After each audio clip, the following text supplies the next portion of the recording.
Local reporting you can trust. You're watching KRQE News 13 at 10. This evening, the debate continues over who should make the rules about air quality in Bernalillo County.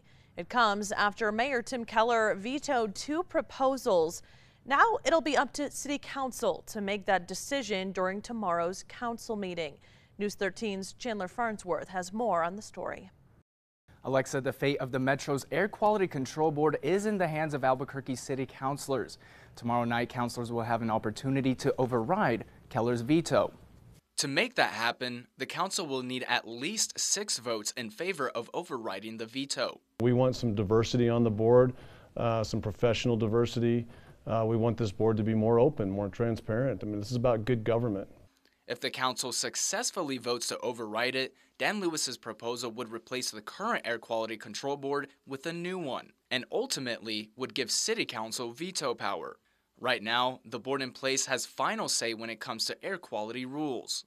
I think Councillor Lewis is using the guise of efficiency and uniformity to mislead the public into thinking that this is good government and not the dismantling of an important independent oversight agency tasked with protecting local air quality. Some, like Miko John, believe the proposal is a last-ditch effort to stop a proposed regulation from being heard by current board members this month, which would add an extra step in the permitting process. Others stand behind it, saying that proposal before the current board would hamper projects. This process is going to affect us in a big way.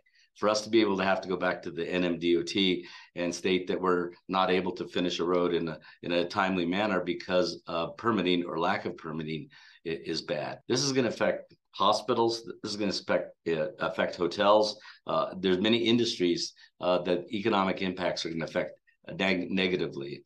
More than 100 people showed up to share their opinion on the proposal during a city council meeting last month, with some saying, I fear if we don't vote yes to this tonight, that within 10 years, we'll see economic decline in Albuquerque and Bernalillo County. And others, this is a time when we need stricter regulations. We have to protect our elderly populations and our children. Lewis's proposal, if passed, would require 1 engineer, 1 physician, a person involved in higher education focused on air pollution, and someone who has experience in air quality permit compliance to be on the board. He's actually reinforcing a better policy program, better statutes that are in place, better ways to evaluate the aggregate effects of the contaminants, and then being able to make great judgments based on what's best for the community.